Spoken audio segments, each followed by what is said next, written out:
അടുത്തത് ശരിയായി ചേർത്തെഴുതിയതേത്? പൗരസ്ത്യ മീമാംസയിലേക്ക് നമ്മൾ കടക്കുകയാണ് കേട്ടോ. ഇന്നത്തെ ക്ലാസ്സിൽ പാശ്ചാത്യവും പൗരസ്ത്യവുമാണ് ചർച്ച ചെയ്യുന്നത്.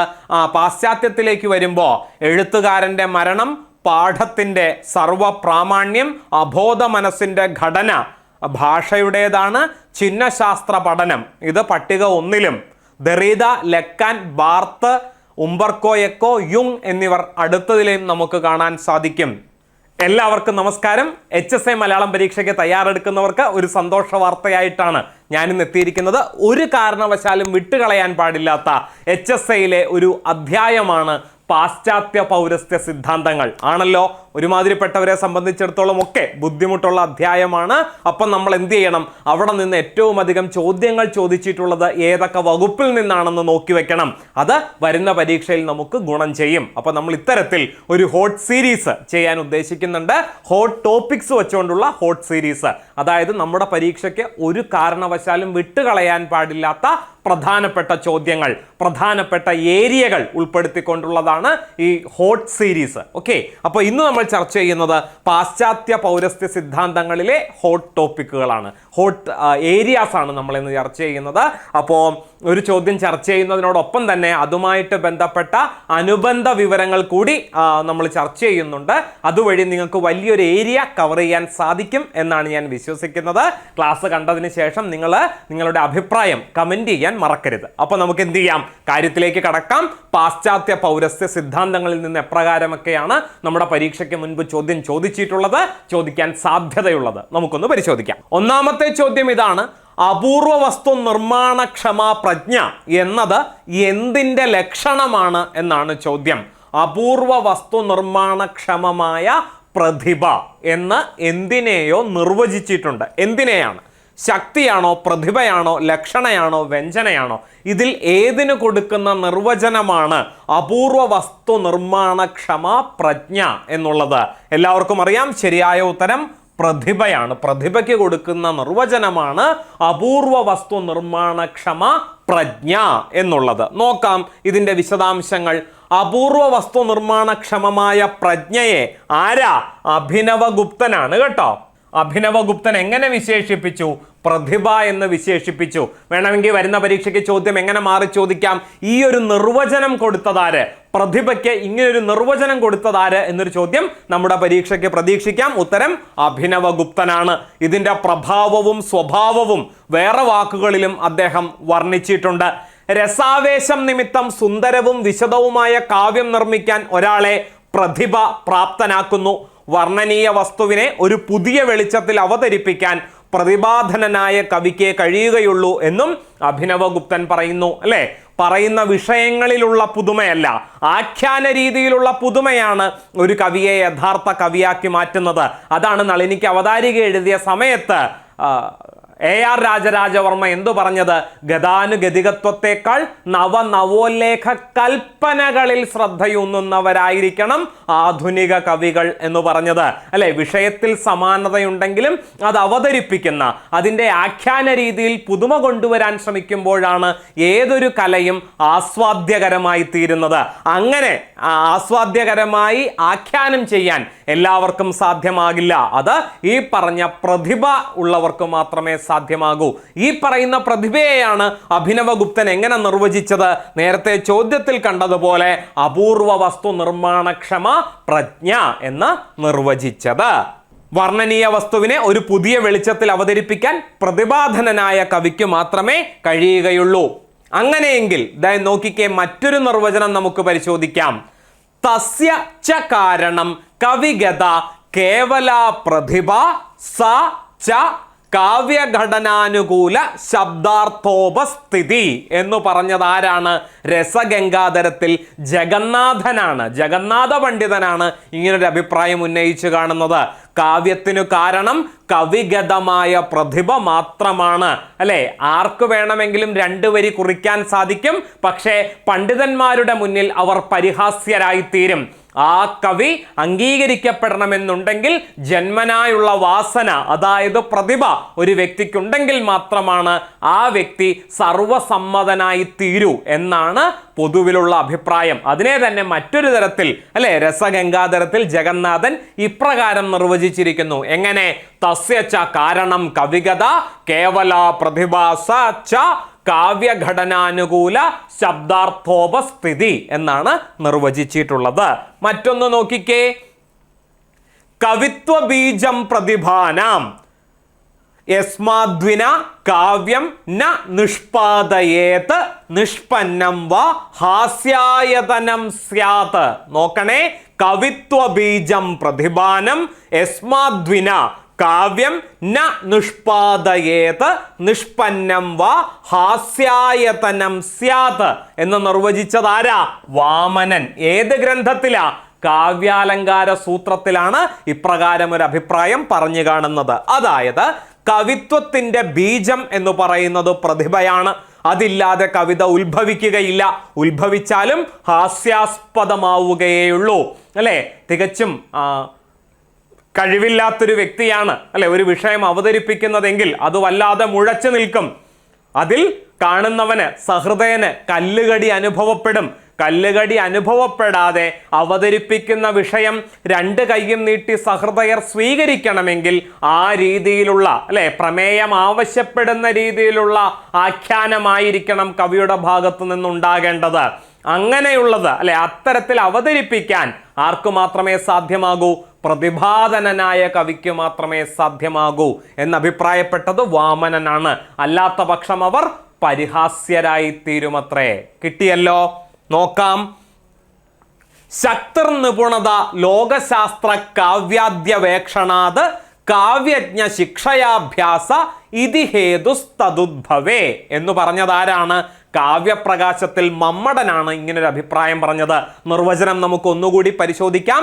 ശക്തിർ നിപുണത ലോകശാസ്ത്ര കാവ്യാദ്യവേക്ഷണാത് കാവ്യജ്ഞ ശിക്ഷയാഭ്യാസ ഇതി ഹേതുസ്തദുദ്ഭവേ എന്ന് മമ്മടൻ പറഞ്ഞത് കാവ്യപ്രകാശത്തിലാണ്. അതായത് ശക്തി എന്ന് മമ്മടൻ വിളിച്ചത് എന്തിനെ തന്നെയാണ്? പ്രതിഭയെ തന്നെയാണ്.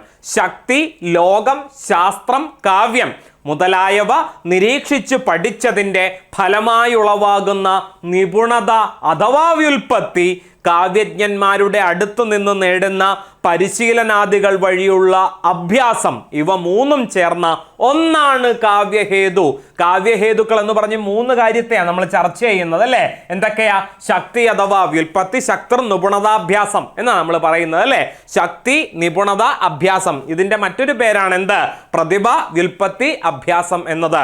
അപ്പൊ ഇത് മൂന്നും കൂടി ചേർന്ന്, ഇത് മൂന്നും വ്യത്യസ്തമായ കാരണമാണെന്നല്ല പറയുന്നത്, ഇത് മൂന്നും കൂടി ചേർന്ന ഒരു കാരണം, അതാണ് എന്ത്? കാവ്യഹേതു. കാവ്യത്തിന് ഹേതുവായിട്ടുള്ളത് ഇത് മൂന്നും കൂടി ചേർന്ന ഒറ്റ കാരണമാണെന്ന് അഭിപ്രായപ്പെട്ടത് ആരാ? മമ്മടൻ. ഏത് ഗ്രന്ഥത്തിൽ? കാവ്യപ്രകാശത്തിലാണ് കേട്ടോ. ശക്തിർ നിപുണത ലോകശാസ്ത്ര കാവ്യാദ്യവേക്ഷണാത് കാവ്യജ്ഞ ശിക്ഷയാഭ്യാസ ഇതി ഹേതുസ്തദുദ്ഭവേ എന്നാണ് പറഞ്ഞു വച്ചിരിക്കുന്നത്. ശക്തി, നിപുണത, വ്യുൽപ്പത്തി, പിന്നെ അഭ്യാസം, ഇത് മൂന്നും കൂടി ചേർന്നാൽ മാത്രമാണ് ഒരു കവിക്ക് വേണ്ടുന്ന രീതിയിൽ കാവ്യം ആവിഷ്കരിക്കാൻ സാധിക്കുന്നത്. ഈ പറയുന്ന നിർവചനങ്ങളൊക്കെ തന്നെയും മുൻപ് നടന്നിട്ടുള്ള പരീക്ഷയിലെ ചോദ്യപേപ്പർ എടുത്ത് പരിശോധിക്കുമ്പോൾ ആവർത്തിച്ച് ചോദിച്ചിരിക്കുന്നത് നമുക്ക് കാണാൻ കഴിയും. അപ്പോൾ അങ്ങനെ ആവർത്തിച്ച് ചോദിച്ചിരിക്കുന്ന ചോദ്യങ്ങൾ ഒരു കാരണവശാലും വിട്ടുകളയരുത്. വരുന്ന പരീക്ഷയ്ക്ക് ഇതിൽ നിന്ന് ഡയറക്റ്റ് ആയിട്ട് ചോദ്യം വന്നില്ലെങ്കിലും ഇത് അറിഞ്ഞിരുന്നാൽ മാർക്ക് കിട്ടാവുന്ന തരത്തിലുള്ള ചോദ്യം നമ്മുടെ പരീക്ഷയ്ക്ക് പ്രതീക്ഷിക്കാം അല്ലെ? ചോദ്യങ്ങൾ ചർച്ച ചെയ്യുമ്പോൾ ഇത്തരത്തിലുള്ള കൂടുതൽ കാര്യങ്ങൾ നമുക്ക് ചർച്ച ചെയ്യാം. ഓക്കെ, അടുത്ത ചോദ്യം ഇതാണ്. ഭട്ടലൊല്ലടന്റെ രസസൂത്ര വ്യാഖ്യാനം ഈ എഴുതിയിരിക്കുന്നതിൽ ഏതാണ്? ഭട്ടലൊല്ലടന്റെ രസസൂത്ര വ്യാഖ്യാനം അനുമിതിവാദം, ഭുക്തിവാദം, ഉത്പത്തിവാദം, അനുവ്യവസായവാദം. ഇതിലേതാണ് ഭട്ടലൊല്ലടൻ മുന്നോട്ട് വച്ച സിദ്ധാന്തം? ഉത്പത്തിവാദമാണ് കേട്ടോ. ഉത്പത്തിവാദം. എന്താണ് ഉത്പത്തിവാദം? ഭട്ടലൊല്ലടന്റെ ഉത്പത്തിവാദം വിഭാവ അനുഭാവ വ്യഭിചാരികളിലൂടെ പരിപോഷിക്കപ്പെടുന്ന സ്ഥായി ഭാവം തന്നെയാണ് രസം എന്ന് ഉപദർശിക്കുന്നു. അത് വളരെ പ്രധാനപ്പെട്ട ഒന്നാണ്. നമുക്കറിയാം വിഭാവ അനുഭാവ വ്യഭിചാരി സംയോഗാത് രസനിഷ്പത്തി. ഭരതമുനി നാട്യശാസ്ത്രത്തിൽ പറഞ്ഞിരിക്കുന്ന കാര്യവും മറ്റൊന്നല്ല. അതിന്റെ തുടർച്ചയായിട്ടാണ് ഭട്ടലൊല്ലൊടൻ അല്ലെ രസസൂത്രത്തിന് വ്യാഖ്യാനം നൽകിയിരിക്കുന്നത്. ആ വാദം ഏത് പേരിൽ അറിയപ്പെടുന്നു? ഉൽപ്പത്തിവാദം എന്ന പേരിൽ അറിയപ്പെടുന്നു. എന്താ കാരണം എന്ന് പരിശോധിക്കാം. രസം നടനിലും പ്രതീതമാണ് എന്ന് ഭട്ടലൊല്ലൊടൻ വാദിച്ചിട്ടുണ്ട്. വിഭാവ അനുഭാവ വ്യഭിചാരികളിലൂടെ അനുമിതിയായി നടനിലൂടെ സ്ഥായി ഭാവമാകുന്ന രസം നിഷ്പന്നമാകുന്നു എന്നാണ് ശ്രീ ശങ്കുകന്റെ കാവ്യാനുശാസനത്തിലെ അനുമിതിവാദം. കണ്ടോ, നമ്മുടെ ഓപ്ഷനിൽ എന്തുണ്ട്? അനുമിതിവാദം നമ്മുടെ ഓപ്ഷനിൽ കൊടുത്തിട്ടുണ്ട് അല്ലേ. അനുമിതിവാദം ഓപ്ഷനിൽ കൊടുത്ത സ്ഥിതിക്ക് അല്ലെ അനുമിതിവാദത്തിൽ നിന്നുള്ള ചോദ്യം വരുന്ന പരീക്ഷയിൽ ആവർത്തിക്കാൻ സാധ്യതയുണ്ട് എന്നുള്ളൊരു സൂചനയാണ് നൽകുന്നത്. നിങ്ങൾ എപ്പോഴും പരീക്ഷയ്ക്ക് തയ്യാറെടുക്കുമ്പോൾ, മുൻകാല ചോദ്യ പേപ്പറിലൂടെ കടന്നു പോകുമ്പോൾ നിങ്ങൾ ശ്രദ്ധിക്കേണ്ട പ്രധാനപ്പെട്ട ഒരു കാര്യമാണ്, ഒരു ചോദ്യത്തിന് 4 ഓപ്ഷൻ ഉണ്ടാകും അല്ലെ. അതിൽ ഒരെണ്ണം മാത്രമായിരിക്കും ശരിയായ ഉത്തരം. ബാക്കി 3 ഓപ്ഷനുകൾ എന്തുകൊണ്ട് അവിടെ വന്നു എന്നതിനെ കുറിച്ചൊരു ധാരണ ഉണ്ടാക്കി വെക്കണം. ബാക്കിയുള്ള 3 ഓപ്ഷനുകളെ 2 സെന്റൻസിലെങ്കിലും നമുക്ക് നിർവചിക്കാൻ സാധിച്ചാൽ വരുന്ന പരീക്ഷയ്ക്ക് നല്ലൊരു മാർക്ക് നമുക്ക് നേടിയെടുക്കാൻ സാധിക്കും. ആ ചോദ്യവുമായിട്ട് എന്തെങ്കിലും ബന്ധമില്ലാത്തതായിരിക്കില്ല ബാക്കിയുള്ള 3 ഓപ്ഷനുകൾ. എന്തെങ്കിലും ഒരു കണക്ഷൻ നമുക്ക് ആരോപിക്കാൻ സാധിക്കും. അത് നിങ്ങൾക്ക് ആരോപിക്കാൻ സാധിച്ചു കഴിഞ്ഞാൽ ഈ വരുന്ന പരീക്ഷയ്ക്ക് നിങ്ങൾക്ക് നല്ല മാർക്ക് സ്കോർ ചെയ്യാൻ സാധിക്കും എന്നുള്ളതാണ്. അപ്പൊ പറഞ്ഞു വന്നത് ഇതാണ്, ഭട്ടലൊല്ലടനാണ് ഉൽപ്പത്തിവാദത്തിന്റെ വക്താവെങ്കിൽ. ഉൽപ്പത്തിവാദം കൂടുതലായിട്ടൊന്നും പറയുന്നില്ല, ഭരതമുനിയുടെ നാട്യശാസ്ത്രത്തിൽ കൊടുത്തിരിക്കുന്ന നിർവചനത്തെ തന്നെയാണ് നിർവചിച്ചിരിക്കുന്നത്. അതേസമയം അനുമിതിവാദത്തിലേക്ക് വരുമ്പോഴോ വിഭാവ അനുഭാവ വ്യഭിചാരികളിലൂടെ അനുമിതിയായി നടനിലൂടെ സ്ഥായീഭാവമാകുന്ന രസം നിഷ്പന്നമാകുന്നു എന്നാണ് ശങ്കുകൻ കാവ്യാനുശാസനത്തിൽ പറഞ്ഞിരിക്കുന്നത് കേട്ടോ. കാവ്യാനുശാസനത്തിൽ അനുമിതിവാദം അവതരിപ്പിച്ചിരിക്കുന്നത് ആരാണ്? ശങ്കുകനാണ് കേട്ടോ, ശങ്കുകൻ. പിന്നെ നോക്കിയാലോ, ഭട്ടനായകന്റെ ഭുക്തിവാദം ഓപ്ഷനിലുണ്ടേ. എന്താണ് ഭുക്തിവാദം? അത് രസചർച്ചയുടെ ഒരു വേദാന്ത മുഖമാണ് നമുക്ക് മുന്നിൽ അവതരിപ്പിക്കുന്നത്. അഭിധ, ലക്ഷണ, വ്യഞ്ജന എന്നീ ശബ്ദമൂല്യങ്ങളിൽ അഭിധയെ മാത്രമാണ് ഭട്ടനായകൻ അംഗീകരിച്ചതായി കാണുന്നത്. സ്ഥായി തന്നെ ഭാവിതമായി തീർന്ന് രസത്വം പ്രാപിക്കുകയാണ് എന്നതാണ് ഭുക്തിവാദ മതത്തിൽ പറഞ്ഞു കാണുന്നത്. ഭുക്തി അല്ലെ, രുചിക്കുകയാണ്, രസത്തെ നുണയുകയാണ് എന്നുള്ള അർത്ഥത്തിലാണ് ഈ പറയുന്ന ഭുക്തിവാദം ഭട്ടനായകൻ അവതരിപ്പിച്ചിട്ടുള്ളത്. സ്ഥായി തന്നെയാണ് അല്ലെ. വിഭാവ അനുഭാവ വ്യഭിചാരി സംയോഗാത് രസനിഷ്പത്തി എന്ന് പറയുന്നതിൽ സ്ഥായി തന്നെയാണ് ഭാവിതമായി തീർന്ന് രസത്വത്തെ പ്രാപിക്കുന്നത് എന്നാണ് ഭട്ടനായകന്റെ ഭുക്തിവാദം പറഞ്ഞു വെക്കുന്നത്. ഇതൊക്കെ പരീക്ഷയ്ക്ക് അങ്ങനെ തന്നെ ചോദിച്ചിട്ടുള്ളതാണ് കേട്ടോ. നമ്മുടെ റെക്കോർഡർ ക്ലാസ് കേട്ടതിന് ശേഷം ഇത് കേൾക്കുമ്പോഴാണ് നമുക്കൊരു കണക്ഷൻ കിട്ടുക. പിന്നെ പെട്ടെന്ന് നമുക്ക് ഉത്തരത്തിലേക്ക് എത്തിച്ചേരണമെങ്കിൽ, നമ്മൾ പഠിച്ചു കഴിഞ്ഞ കാര്യങ്ങളൊന്ന് റീഫ്രഷ് ചെയ്യണമെങ്കിലാണ് നമ്മൾ എന്തിലൂടെ കടന്നു പോകേണ്ടത്? ഹോട്ട് ടോപ്പിക്സിലൂടെ കടന്നു പോകേണ്ടത്. മറ്റൊന്ന് നോക്കിക്കേ, രസശാസ്ത്ര വ്യാഖ്യാന ചരിത്രത്തിൽ അഭിനവഗുപ്തന്റെ അഭിവ്യക്തിവാദം. നമ്മൾ ആദ്യം പഠിക്കുന്നത് എന്താണ്? അഭിനവഗുപ്തന്റെ അഭിവ്യക്തിവാദമാണ് അല്ലെ. രസസൂത്ര വ്യാഖ്യാനങ്ങളിൽ വെച്ച് ഏറ്റവും പ്രധാനപ്പെട്ടത് ആരുടെയാണ്? അഭിനവഗുപ്തന്റെ അഭിവ്യക്തിവാദമാണ്. അപൂർവത കൊണ്ടും യുക്തി കടാക്ഷത്തിലും സമഗ്രതയാവാഹിക്കുന്ന ഒരു വാദമാണ് അഭിവ്യക്തിവാദം. അഭിനവ ഭാരതിയും ധ്വന്യാലോക ലോചനവും പരീക്ഷയ്ക്ക് ചോദിക്കാൻ ഒരു വിദൂര സാധ്യതയുണ്ട്. കാരണം ഇത് അറിയാത്തതായിട്ട് ആരും ഉണ്ടാവില്ല അല്ലെ. പൗരസ്ത്യ മീമാംസയിലൂടെ ജസ്റ്റ് ഒന്ന് കടന്നു പോയിട്ടുണ്ടെങ്കിൽ പോലും നമ്മുടെ കണ്ണിൽ പെടുന്ന 2 കൃതികളാണ് അഭിനവ ഭാരതിയും അതുപോലെ ധ്വന്യാലോക ലോചനവും. ഇത് രണ്ടും എഴുതിയതാരാ? അഭിനവഗുപ്തനാണ് കേട്ടോ. ചിലപ്പോൾ ചോദിക്കാൻ സാധ്യത വളരെ പ്രധാനപ്പെട്ടതല്ലാത്തത് കൊണ്ടല്ല, പിന്നെയോ എല്ലാവർക്കും അറിയാവുന്നത് കൊണ്ടാണ് അതൊരു പക്ഷേ പരീക്ഷയ്ക്ക് ചോദിക്കാതിരുന്നിട്ടുള്ളത്. അപ്പൊ അദ്ദേഹത്തിന്റെ രസമീമാംസാ തത്വത്തിന്റെ കേന്ദ്രാശയം സ്ഥായി ഭാവത്തിനപ്പുറമായി രസം പ്രതീതി സമയത്തും മാത്രമേ അനുഭവവേദ്യമാകൂ എന്നാണ്. അതായത് എല്ലാ സമയത്തും സഹൃദയനിൽ രസം അല്ലെ, രസം ആസ്വദിക്കാൻ സാധിക്കുന്നില്ല, അനുഭവിക്കാൻ സാധിക്കുന്നില്ല. പിന്നെ എപ്പോ മാത്രമാണ്? പ്രതീതി സമയത്ത് മാത്രമാണ്, ക്ലൈമാക്സ് ടൈമിൽ മാത്രമാണ് രസം അതിൻ്റെ പൂർണ്ണതയിൽ സഹൃദയന് ആസ്വദിക്കാൻ സാധിക്കുക എന്നാണ് ആര് പറഞ്ഞു വയ്ക്കുന്നത്? അഭിനവഗുപ്തൻ അഭിവ്യക്തിവാദത്തിൽ പറഞ്ഞു വച്ചിരിക്കുന്നത്. അഭിവ്യക്തമായി തീരുകയാണ് രസം എന്ന അഭിപ്രായമാണ് അഭിനവഗുപ്തന് ഉള്ളത്. രത്യാദി സ്ഥായി ഭാവങ്ങൾ സാധാരണീകൃതമായ നിലയിൽ വ്യഞ്ജിച്ച് ശൃംഗാരം തുടങ്ങിയ രസങ്ങളായി അഭിവ്യക്തമാവുകയാണ് എന്ന് അഭിനവഗുപ്തൻ സിദ്ധാന്തിക്കുന്നു. രസികനിൽ സ്ഥായീഭാവം വാസനാപ്രകൃതിയായി ലയിച്ചു കിടക്കുന്നുണ്ടെന്നും അതുകൊണ്ട് തന്നെ രസാസ്വാദം ആത്മാസ്വാദം തന്നെയാണ് എന്നുമുള്ള ആചാര്യവാദം ആത്മാവിനെയും ജന്മപരമ്പരകളെ പറ്റിയുമുള്ള മനഃശാസ്ത്ര അപഗ്രഥനമാനങ്ങളിൽ ഉൾക്കൊള്ളേണ്ടതുണ്ട്. സുഖദുഃഖാദികളല്ല രസം, അത് ബോധലയമായ സംവിത് വിശ്രാന്തി, കേട്ടോ, സംവിത് വിശ്രാന്തി എന്ന ആനന്ദാനന്ദമാണ്, അല്ലെ, അനന്താനന്ദം, അനന്തമായ ആനന്ദമാണ് എന്ന് അഭിനവഗുപ്തൻ അറിയുന്നു.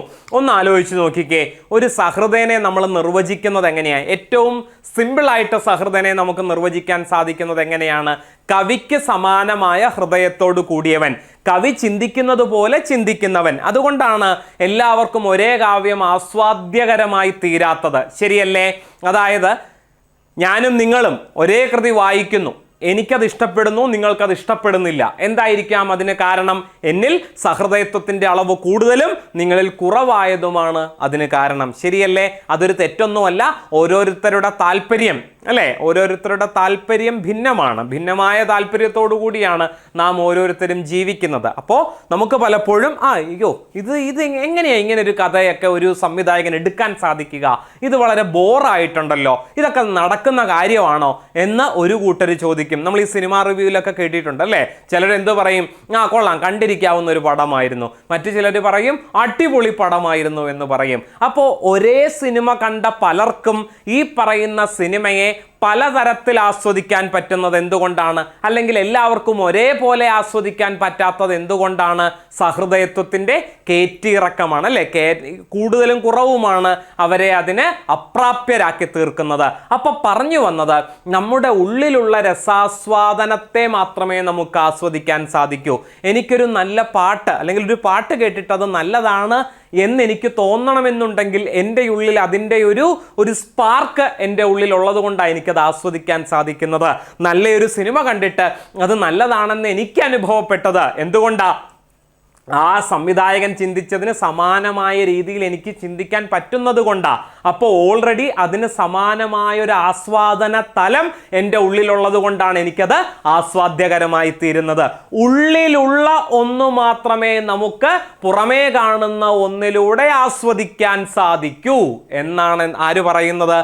അഭിവ്യക്തിവാദത്തിൽ പറയുന്നത്. രസികനിൽ സ്ഥായിഭാവം വാസനാപ്രകൃതിയായി ലയിച്ചു കിടക്കുന്നുണ്ട് എന്ന് പറഞ്ഞതിൻ്റെ അടിസ്ഥാനം അതാണ്. സംവിധായകൻ്റെ മനസ്സിന് സമാനമായിട്ടൊരു മനസ്സും പേറി നടക്കുന്നവനാണ് ഞാൻ, അല്ലെങ്കിൽ അദ്ദേഹം ചിന്തിക്കുന്നത് പോലെ തന്നെയാണ് ഞാനും ചിന്തിക്കുന്നത്. അദ്ദേഹത്തിൻ്റെ ഉള്ളിലുള്ള സ്ഥായി ഭാവം തന്നെയാണ് എൻ്റെ ഉള്ളിലുമുള്ളത്. അങ്ങനെ ഉണ്ടെങ്കിൽ മാത്രമാണ്, അല്ലേ, ഉള്ളിലുള്ള ഒന്ന് മാത്രമേ ആസ്വാദ്യകരമായി തീരുള്ളൂ. ഞാനിപ്പോൾ ഒരു ഹൊറർ സിനിമയൊക്കെ ആസ്വദിക്കുന്ന ഒരാളാണെങ്കിലാണ് ഒരു ഹൊറർ സിനിമ എനിക്ക് ഇഷ്ടപ്പെടുന്നത്. അല്ലാതെ വളരെ റിയലിസ്റ്റിക് ആയിട്ട് ചിന്തിക്കുന്ന ഒരാളെ കൊണ്ടുപോയി ഹൊറർ സിനിമ കാണിച്ചാൽ ഇതൊക്കെ നടക്കണ കാര്യമാണോ എന്നേ ചോദിക്കുള്ളൂ, അല്ലേ? അങ്ങനെയാണെങ്കിൽ ഈ പറയുന്നത് പോലെ മരിച്ചുപോയ ആള് രാത്രിയാവുമ്പോൾ വെളുത്ത സാരി ഉടുത്തോണ്ട് യക്ഷിയായിട്ട് പുറത്തിറങ്ങണമെന്നുണ്ടെങ്കിൽ എത്ര കൊതുകുകൾ, അല്ലെ, പുറത്തിറങ്ങേണ്ടി വരും എന്നൊക്കെ ആയിരിക്കും റിയലിസ്റ്റിക് ആയിട്ട് ചിന്തിക്കുന്നവർ ചിന്തിക്കുക. അപ്പൊ എല്ലാ കലാപ്രകടനങ്ങളും ചില ആസ്വാദകരെ പ്രതീക്ഷിക്കുന്നുണ്ട്. എങ്ങനെയുള്ള ആസ്വാദകരെ? ആ സിനിമയുടെ അല്ലെങ്കിൽ ആ കലാരൂപത്തിൻ്റെ മുഖ്യമായ രസം എന്താണോ അതുള്ളിലുള്ളവരുടെ, അല്ലെ, ഉള്ളിലുള്ള സഹൃദയരെയാണ് ഓരോ കലാരൂപവും പ്രതീക്ഷിക്കുന്നത്. ഒരു സാധാരണ ആസ്വാദകനെ സംബന്ധിച്ചിടത്തോളം കഥകളി എന്നുള്ളത് തീർച്ചയായിട്ടും അപ്രാപ്യമായ ഒന്നാണ്. അതേസമയം അതിൻ്റെ മുദ്രകളും അതിൻ്റെ കഥയും ഒക്കെ അറിയാവുന്നവരെ സംബന്ധിച്ചിടത്തോളം അത്രയും മനോഹരമായ കല മറ്റൊന്നില്ല. കഥകളി തുടങ്ങുന്നതിന് മുമ്പ് തന്നെ അതിൻ്റെ കഥ ഇന്നതാണ് കഥ എന്ന് പറയുന്നു. അപ്പോൾ കഥയുടെ പേര് അറിഞ്ഞുകൊണ്ട്, കഥയിൽ ഇനി സംഭവിക്കാൻ പോകുന്നത് ഇന്നതാണെന്ന് അറിഞ്ഞുകൊണ്ട് ആ കഥ എങ്ങനെയാണ് ആസ്വദിക്കാൻ സാധിക്കുക എന്ന് കഥകളി അറിയാത്ത ഒരാൾ ചോദിക്കും. പക്ഷേ കഥകളി അറിഞ്ഞ് ആസ്വദിക്കുന്നവരെ സംബന്ധിച്ചിടത്തോളം അതിൻ്റെ മുദ്രകൾ, അതിൻ്റെ കഥകളി നടൻ്റെ അഭിനയ ചാരുതകൾ, അതെങ്ങനെയാണ് രംഗത്ത് പാടി ആടി അവതരിപ്പിക്കുന്നതെന്ന് കാണാനുള്ള കൗതുകം, ഇതൊക്കെയാണ് ഒരു യഥാർത്ഥ ആസ്വാദകനെ സൃഷ്ടിച്ചെടുക്കുന്നത്. പറഞ്ഞു വന്നത് ഇത്രയേ ഉള്ളൂ. ഉള്ളിലുള്ളത് മാത്രമേ പുറമേ നിന്ന് എന്തെങ്കിലും കണ്ടതുകൊണ്ട് ആസ്വദിക്കാൻ സാധിക്കുന്നുണ്ടെങ്കിൽ അത് സാധ്യമാകൂ. എൻ്റെ ഉള്ളിൽ അതിന് തത്തുല്യമായ രസമുണ്ടാകണം. ആ രസത്തെ ആസ്വദിക്കുന്ന ഒരു വ്യക്തിത്വത്തിനുടമയായിരിക്കണം ഞാൻ. എങ്കിൽ മാത്രമാണ് ആ കലാരൂപത്തെ എനിക്ക് ആസ്വദിക്കാൻ സാധിക്കുക. ഇതിനെയാണ് സംവിത് വിശ്രാന്തി എന്ന് അഭിനവഗുപ്തൻ വിളിച്ചത്. പിന്നെ ഭട്ടദൗതന്റെ അനുവ്യവസായവാദം പരീക്ഷയ്ക്ക് ചോദിക്കാറുള്ളതാണ് കേട്ടോ. ഈ ഹെഡിങ് കൊടുത്തിരിക്കുന്നതിൻ്റെ അർത്ഥം മനസ്സിലായിട്ടുണ്ടാകുമല്ലോ. ചേരുംപടിയിൽ ചോദിക്കാം, അല്ലെങ്കിലോ അനുവ്യവസായവാദത്തിന്റെ വക്താവാര്, അങ്ങനെ ഡയറക്റ്റ് ആയിട്ടുള്ള ക്വസ്റ്റ്യനും പരീക്ഷയ്ക്ക് വന്നിട്ടുമുണ്ട് കേട്ടോ. ലോക വ്യവഹാരത്തിന്റെ സവിശേഷത എന്നത് വിഷയം വ്യക്തിഗത ബന്ധം പുലർത്തുന്നതാണ്. എന്നാൽ കാവ്യനാടകങ്ങളിൽ വിഷയത്തെ വൈയക്തികതയുടെ സീമകളിൽ നിന്ന് മുക്തമാക്കുന്ന മനോവ്യാപാരം നടക്കുന്നു. വസ്തുക്കളുടെ മാനസ സാക്ഷാത്കാരമാണ് ഈ വ്യാപാരം. ഇതിനെയാണ് തോതഭട്ടൻ അല്ലെങ്കിൽ ഭട്ടദൗതൻ അനുവ്യവസായം എന്ന് വിളിച്ചത്. ലോക വ്യവഹാരത്തിൽ അർത്ഥങ്ങളുടെ സ്വരൂപം ലൗകികമായിരിക്കും, അതായത് ഇന്ദ്രിയാധിഷ്ഠിതമായിരിക്കും. എന്നാൽ കാവ്യനാടകങ്ങളിൽ അനുവ്യവസായം മൂലം ശബ്ദാർത്ഥങ്ങൾ അലൗകികാവസ്ഥയിലേക്ക് ഉയർത്തപ്പെടുന്നു. അതായത് ഇന്ദ്രിയാധിഷ്ഠിത വസ്തുവിനോടുള്ള വിശേഷ ബുദ്ധി ലോപിക്കുന്നത് മൂലം വിഷയത്തിൻ്റെ വിശേഷ സ്വഭാവം നഷ്ടപ്പെടുകയും അത് സാർവലൗകികമായി തീരുകയും ചെയ്യുന്നു. ഒരു കല എന്ന് പറയുന്നത് ഏതെങ്കിലും ഇപ്പോൾ ഗെയ്തെ അല്ലേ, വെയിറ്റിംഗ് ഫോർ ഗെയ്തെ എന്ന സാമുവൽ ബെക്കറ്റിന്റെ പ്രസിദ്ധമായ നാടകത്തെക്കുറിച്ച് നമുക്കറിയാം അല്ലേ. അതിൽ പ്രതിപാദിക്കപ്പെടുന്ന ഗെയ്തെ എന്ന വ്യക്തി എന്ത് ചെയ്തിട്ടുണ്ട്? നമ്മുടെ അഭിജ്ഞാന ശാകുന്തളം ആസ്വദിക്കുന്നതിന് വേണ്ടിയിട്ട് സംസ്കൃതം പഠിച്ചു വന്നിട്ട് ആ മൂലകൃതി വായിച്ച് കൃതി ആസ്വദിച്ചിട്ടുണ്ട് എന്നാണ് പറയുന്നത്. അപ്പോൾ പറഞ്ഞു വന്നത് ഇതാണ്, എല്ലാവരും ചിന്തിക്കുന്നത്, മഹാന്മാരെല്ലാവരും ഒരുപോലെ ചിന്തിക്കുന്നു എന്നാണ്. ഇപ്പോൾ ഉള്ളൂര് കാക്കേ കാക്കേ കൂടെവിടെ കൂടിനകത്തൊരു കുഞ്ഞുണ്ടോ എന്ന് എഴുതിയപ്പോൾ അതേ താളത്തിൽ കൊച്ചുകുട്ടികൾക്ക് വേണ്ടി ഇംഗ്ലീഷ് റൈമും എങ്ങനെ തന്നെയാണ്, അതേ ട്യൂണിൽ തന്നെയല്ലേ. Twinkle twinkle little star how I wonder what you want, കാക്കേ കാക്കേ കൂടെവിടെ കൂടിനകത്തൊരു കുഞ്ഞുണ്ടോ. ഉള്ളൂരും കോപ്പി അടിച്ചിട്ടില്ല, അത് എഴുതിയ ഇംഗ്ലീഷ് കവിയും കോപ്പി അടിച്ചിട്ടില്ല. മഹാന്മാർ ഒരുപോലെ ചിന്തിക്കുന്നു. അതുകൊണ്ട് തന്നെ ജനിക്കുന്ന ഉടനെ തന്നെ കുട്ടി അമ്മ എന്ന് പറയുമ്പോൾ മകാരം, മാ എന്ന ശബ്ദമില്ലാതെ അമ്മയുടെ പേരില്ലല്ലോ. എല്ലായിടത്തും മദർ, മാതാജി എന്നൊക്കെ പറയുന്നിടത്ത്, അമ്മ എന്നൊക്കെ പറയുന്നിടത്ത് മകാരമില്ലാത്തൊരു അമ്മയില്ല. അല്ലെങ്കിൽ മദർ എന്നൊരു കോൺസെപ്റ്റിൽ ഏത് ഭാഷ എടുത്തു നോക്കിയാലും അവിടെ എന്തുണ്ട്? ഒരു മകാരം കാണാൻ സാധിക്കുന്നുണ്ട്. അപ്പോൾ എല്ലാവരും ഒരുപോലെയാണ് ചിന്തിക്കുന്നത്. ഒരു സാർവലൗകിക സ്വഭാവം നമ്മുടെ എല്ലാവരുടെ ഉള്ളിലും ഒളിഞ്ഞും തെളിഞ്ഞും കിടപ്പുണ്ട്. നമ്മളത് പോളിഷ് ചെയ്തെടുത്ത് അല്ലെ മനഃപൂർവ്വം മറക്കുകയാണ്. ഇടശ്ശേരി പള്ളിക്കൂടത്തിലേക്ക് വീണ്ടും എന്ന കവിതയിൽ പറഞ്ഞിരിക്കുന്നത് പോലെ അധ്യയനത്തിനായി നീ സ്കൂളിലേക്ക് വിദ്യാലയത്തിലേക്ക് പോകുമ്പോൾ തനിഭാഷ നീ മറന്നു പോകുന്നു അല്ലെ. നാട്ടിൻപുറത്തിന്റെ തനതു ഭാഷ നീ മറന്നു പോകുന്നു. ഒരു കാലം വരെ പട്ടിയോടും പൂച്ചയോടും സംസാരിച്ചിരുന്ന നീ ഇന്ന് എഡ്യൂക്കേറ്റഡായി, ലിറ്ററേറ്റായി, നിനക്കിപ്പോൾ അവരുടെ ഭാഷയൊന്നും നിനക്ക് മനസ്സിലാകുന്നില്ല. അപ്പം ഞാൻ പറഞ്ഞു വന്നത് എന്തുണ്ട്? ഒരു സാർവലൗകിക തലമുണ്ട് എന്തിൻ്റെ ഉള്ളിൽ? എല്ലാവരുടെയും ഉള്ളിൽ. അതാണ് നമുക്കൊരു അന്യഭാഷയിലുള്ളൊരു കൃതി ആസ്വദിക്കാൻ സാധിക്കുന്നത്, അന്യഭാഷയിലുള്ളൊരു സിനിമ നമുക്ക് ആസ്വദിക്കാൻ സാധിക്കുന്നത്. എന്തുകൊണ്ടാണ്? എല്ലായിടത്തും മനുഷ്യര് ഒരുപോലെയാണ് എന്ന തിരിച്ചറിവാണ് നമുക്ക് നൽകുന്നത്. അപ്പോൾ പറഞ്ഞു വന്നത് ലോക വ്യവഹാരത്തിൻ്റെ സവിശേഷത എന്നത് വിഷയം വ്യക്തിഗത ബന്ധം പുലർത്തുന്നതാണ്. ഇതേ സമയം കാവ്യനാടകങ്ങളിൽ വിഷയത്തെ വൈയക്തികതയുടെ സീമകളിൽ നിന്ന് മുക്തമാക്കുന്ന മനോവ്യാപാരം നടക്കുന്നു.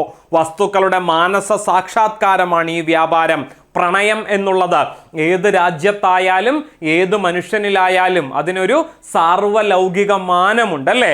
ഒരു സ്നേഹിക്കുന്നതിന് അതിനൊരു ഒരു യൂണിവേഴ്സാലിറ്റി ഉണ്ട് എന്നുള്ളതാണ്. അത് വാക്കുകൾക്ക് അതീതമാണ്. പക്ഷേ പക്ഷി, മൃഗ, മനുഷ്യ ഭേദമന്യേ എല്ലാവർക്കും അത് ആസ്വദിക്കാനും അനുഭവിക്കാനും സാധിക്കുന്നുണ്ട് എന്നുള്ളതാണ്. ഇതിനെയാണ് ഭട്ടതോദൻ എന്ത് വിളിച്ചത്? അനുവ്യവസായം എന്ന് വിളിച്ചത്. ലോക വ്യവഹാരത്തിൽ അർത്ഥങ്ങളുടെ സ്വരൂപം ലൗകികമായിരിക്കും, അതായത് ഇന്ദ്രിയാധിഷ്ഠിതമായിരിക്കും. വാക്കുകൾ കൊണ്ട് പറയുന്നിടത്തല്ല, മനസ്സുകൊണ്ട് ഇതിനെയൊക്കെ അനുഭവിക്കാൻ സാധിക്കുന്നിടത്താണ് ഈ പറയുന്ന അനുവ്യവസായവാദം സ്ഥിതി ചെയ്യുന്നത്. കാവ്യനാടകങ്ങളിൽ അനുവ്യവസായം മൂലം ശബ്ദാർത്ഥങ്ങൾ അലൗകിക അവസ്ഥയിലേക്ക് ഉയർത്തപ്പെടുന്നു അല്ലെ? ലൗകികമായ ഒന്നല്ല, ലൗകികം അലൗകികമായ ഒരു തലത്തിലേക്ക്, ദൈവികമായ ഒരു തലത്തിലേക്ക്, ഡിവൈൻ അല്ലെ? കുമാരനാശാൻ ഇപ്പോൾ വെൺമണി പ്രസ്ഥാനത്തെ പിന്തുടർന്നു വന്ന ആധുനിക കവിത്രയം വെൺമണി പ്രസ്ഥാനത്തിൻ്റെ ലൗകിക സ്വഭാവത്തെ അതിൽ നിന്ന് പൂർണ്ണമായും മുക്തമാക്കിയിട്ട് പ്രണയത്തെ അല്ലെങ്കിൽ സ്ത്രീ സൗന്ദര്യത്തെ ഒരു ഡിവൈനിറ്റിയിലേക്ക് കൊണ്ടുവരികയാണ് ചെയ്തത് അല്ലേ? ഒരു ഇന്ദ്രിയങ്ങൾ കൊണ്ട് അനുഭവിക്കാവുന്ന രീതിയിലേക്ക്, ശരീരം കൊണ്ട് അനുഭവിക്കുന്നതല്ല, ഇന്ദ്രിയം കൊണ്ട് സംവേദനം ചെയ്യപ്പെടുന്ന ഒരു മനോഹരമായ പ്രണയ സങ്കല്പത്തെ, പ്രണയ ചിത്രത്തെ അവതരിപ്പിക്കുകയാണ് ആധുനിക കവിത്രയം ചെയ്തത്. അപ്പൊ ഇത്തരത്തിൽ ഒരു യൂണിവേഴ്സാലിറ്റി ഈ പറയുന്ന കാവ്യ നാടകാദികളിലൂടെ അനുവ്യവസായം ചെയ്യപ്പെടുന്ന ശബ്ദാർത്ഥങ്ങൾക്കുണ്ട് അല്ലെ? ഇന്ദ്രിയാധിഷ്ഠിതമായ, ഇന്ദ്രിയങ്ങളിലൂടെയാണ് അത് ആസ്വദിക്കാൻ സാധിക്കുന്നത്. ആ ഒരു തലത്തിലേക്ക് അതിനെ എത്തിക്കാനായിട്ട് ആർക്ക് സാധിക്കുന്നുണ്ട്? കാവ്യനാടകങ്ങളിലെ ശബ്ദാർത്ഥങ്ങൾക്ക് സാധിക്കുന്നുണ്ട്. വസ്തുവിനോടുള്ള വിശേഷ ബുദ്ധി ലോപിക്കുന്നത് മൂലം അല്ലെ, ഇന്ദ്രിയാധിഷ്ഠിത വസ്തുവിനോടുള്ള വിശേഷ ബുദ്ധി ലോപിക്കുന്നത് മൂലം വിഷയത്തിന്റെ വിശേഷ സ്വഭാവം നഷ്ടപ്പെടുകയും അത് സാർവലൗകികമായി തീരുകയും ചെയ്യുന്നു അല്ലെ? പ്രതീകാത്മകതകൾ കൊണ്ട്, പ്രതീകങ്ങൾ കൊണ്ട് വലിയ കാര്യത്തെയൊക്കെ നമുക്ക് അവതരിപ്പിക്കാൻ സാധിക്കും. അടൂർ ഗോപാലകൃഷ്ണന്റെ എലിപ്പത്തായം തുടങ്ങിയ സിനിമകളിലൂടെ കടന്നു പോകുമ്പോൾ ഇത്തരത്തിലുള്ള ബിംബങ്ങൾ വലിയ വലിയ കാര്യങ്ങളെ എന്ത് ചെയ്യുന്നുണ്ട്? പ്രതിനിധാനം ചെയ്യുന്നുണ്ട്. അങ്ങനെ ചെയ്യുന്നത് വഴിയാണ് ഏതു ഭാഷക്കാർക്കും ഏത് സാംസ്കാരിക നിലവാരമുള്ളവർക്കും അത് ആസ്വദിക്കാൻ സാധിക്കുന്നത്. അവിടെ അതിൻ്റെ ലൗകികമായ ഒരു സ്വഭാവത്തിൽ നിന്ന് അതൊരു അതീന്ദ്രിയത്തിലേക്ക്, അതൊരു ഡിവൈനിറ്റിയിലേക്ക് അത് കടന്നു ചെല്ലുന്ന കാഴ്ച നമുക്ക് കാണാൻ സാധിക്കും. ഇതിനെയാണ് അനുവ്യവസായവാദം എന്ന് വിളിച്ചത്. നായിക നായകന്മാരെ വിശേഷ രൂപത്തിൽ ഗ്രഹിച്ചാൽ സഹൃദയർ അവരിൽ പരകീയ സ്വഭാവം പുലർത്തും, അതിനാൽ ഉദാസീനമായിരിക്കും. നേരെ മറിച്ച് സമാനമായ അലൗകിക വ്യാപാരത്തിലൂടെ വിശേഷ ബുദ്ധി ലോപിക്കുന്നതിനാൽ സഹൃദയർക്ക് അവരുമായി താദാത്മ്യം പ്രാപിക്കാൻ സാധിക്കുന്നു. തൽഫലമായി രസാസ്വാദനം സംഭവിക്കുന്നു. സമാനമായ അലൗകിക വ്യാപാരത്തിലൂടെ വിശേഷ ബുദ്ധി ലോപിക്കുന്നതിനാൽ അല്ലെ? പലപ്പോഴും പ്രണയ സിനിമകളിലൊക്കെ നമ്മൾ വിചാരിക്കാറുണ്ട് അല്ലെ, ഇതിലൊക്കെ എന്തെങ്കിലും ലോജിക് ഉണ്ടോ എന്ന് നമ്മൾ ചിന്തിക്കാറുണ്ട്. ഈ പറയുന്ന ലോജിക്ക് ഇല്ല എന്ന് അനുഭവപ്പെടുന്നത് ആർക്കാണ്? പ്രണയിക്കാത്തവർക്കാണ്. പ്രണയത്തെ സംബന്ധിച്ചിടത്തോളം ലവ് ഈസ് ബ്ലൈൻഡ് എന്ന് പറയാറുണ്ട് അല്ലെ? പ്രണയം അല്ലെങ്കിൽ സ്നേഹം അന്ധമാണ് എന്ന് പറയാറുണ്ട്. എന്ത് കണ്ടിട്ടാണ് നീ അവനെ സ്നേഹിച്ചത് എന്നൊരു ചോദ്യം അല്ലേ? മിക്കവാറും നമ്മളൊക്കെ ചോദിച്ചിട്ടുമുണ്ട്, അല്ലെങ്കിൽ നമുക്കൊക്കെ കേൾക്കേണ്ടിയും വന്നിട്ടുണ്ട്. അത് നമുക്ക് മാത്രം അറിയാവുന്ന, നമുക്കും നമ്മൾ സ്നേഹിക്കുന്ന ആ വ്യക്തിക്കും മാത്രം അറിയാവുന്ന ചില കാര്യങ്ങളുണ്ട്. നമ്മുടെ ഉള്ളിൽ മാത്രം നടക്കുന്ന ചില കെമിസ്ട്രികളുണ്ട്. അത് മറ്റൊരാളെ പറഞ്ഞ് ബോധ്യപ്പെടുത്താൻ നമുക്കൊരു പക്ഷേ ആയി എന്ന് വരില്ല. അത് മനസ്സിലാക്കണമെങ്കിൽ നമ്മുടെ ഭാഗത്ത് നിന്ന് ചിന്തിക്കുന്ന ഒരു വ്യക്തിയായിരിക്കണം അതിലൂടെ കടന്നു പോകുന്നത്. എന്നാൽ മാത്രമാണ് ആ വ്യക്തിക്ക് അതിനെക്കുറിച്ചൊരു ധാരണ കിട്ടുന്നത്. അപ്പോൾ ഇതിനെയൊക്കെയാണ് എന്ത് പറയുന്നത്? അനുവ്യവസായവാദം എന്ന് പറയുന്നത് അല്ലെ?